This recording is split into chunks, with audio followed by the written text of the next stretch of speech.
আমাদের বাংলার খামারে আপনাদের সবাইকে স্বাগতম। আমরা আজকে লালমনিরহাট ভিতরে বড়বাড়ি ইউনিয়নের বলিরাম গ্রামে এক খামারির সন্ধান পেয়েছি।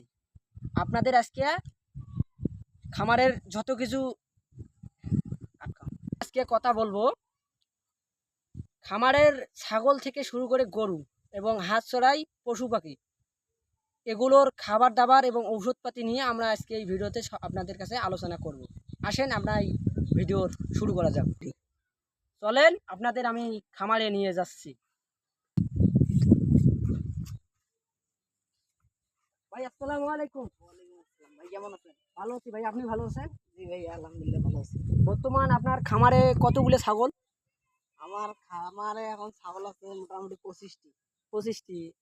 এগুলোর খাবার দাবারের মতো আপনাদের খরচা কেমন হয় এবং ইনকাম মাসে আয় কত এবং ব্যয় কত? এখন একটি ছাগল মনে করেন যে বছরে 2 বার বাচ্চা দেয়। হ্যাঁ জি। এখন 2 বার বাচ্চা দেয়, এখন হয় আল্লাহর রহমতে চলি।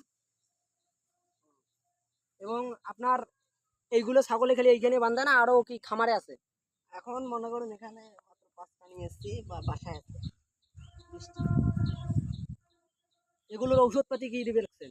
ওষুধপাতি তো মোটামুটি দিচ্ছি, মাঝে মাঝে ক্রিমি ট্যাবলেটও খাওয়াই, এগুলোই দিচ্ছি বর্তমানে। খাবার দাবার আপনার কি এই ছাগলের খামারে না এবং কোনো হাঁসের খামার? হাঁসের খামারও আছে। হাঁসের খামারে হাঁস কতগুলো পুষতেছেন? আমার এখন মনে করেন যে আমি হাঁস নতুন করে একটু ক্যামেরার দিকে তাকিয়ে কথা বলেন। এখন আমি হাঁস তুলছিলাম 100টি, হ্যাঁ, এখন মনে করেন যে 85টি আছে। 15টি মানে মারা গেছে, কেটে গেছে। বর্তমানে হাঁসের বয়স কতদিন? আমার হাঁসের বয়স আজকে 44 দিন। 44 দিন। এবং আপনার কি গরুর খামারও আছে নাকি? গরু এমনি পোষার জন্য 5-6টা আছে। দুধ খাওয়ার জন্য? হ্যাঁ, দুধ খাওয়ার জন্য। পুকুর টুকুর নাই আপনাদের? এই তো আমাদের পুকুর এটি আছে আমাদের। পুকুর এইটা? ও, আপনাদের এই পুকুর তো বিশাল পুকুর।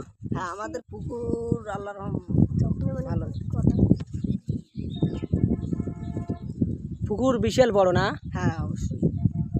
তাতে আপনাদের মাসিক ইনকাম কিরকম হচ্ছে?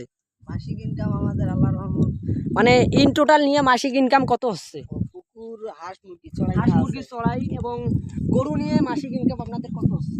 আমাদের এখন মনে করেন যে আল্লাহর রহমত 90, একটু ক্যামেরার দিকে তাকিয়ে কথা বলেন। 80-90 হাজার টাকা আমাদের ইনকাম আসছে মাসিক। এবং তো গাইস, আমরা এই কথাগুলো এখন থেকে আমাদের বাংলা খামারে 1 2 3 এই খামারের মানে যত কিছু কথাগুলো বলা লাগে আমি আপনাদের ভিডিওর মাধ্যমে আপনাকে দেখাবো। এবং আজকে আমাদের এই চ্যানেলে আপনাদের স্বাগতম জানিয়ে আজকে আমার এই ভিডিওটি শেষ করতেছি। ছাগলগুলা দেখেন, আমাদের ছাগলগুলা ঘাস খাচ্ছে। এগুলো এইরকম করে আমরা পুষি। ছিল না, অসুখ ছিল, এখন বর্তমানে আপনি জিঙ্ক ফাইল খোয়া এটার অসুখ বর্তমানে আল্লাহ রহমত স্বাভাবিক হয়েছে। সবাইকে ধন্যবাদ জানিয়ে আমাদের ভিডিও আজকে এখানেই শেষ করতেছি।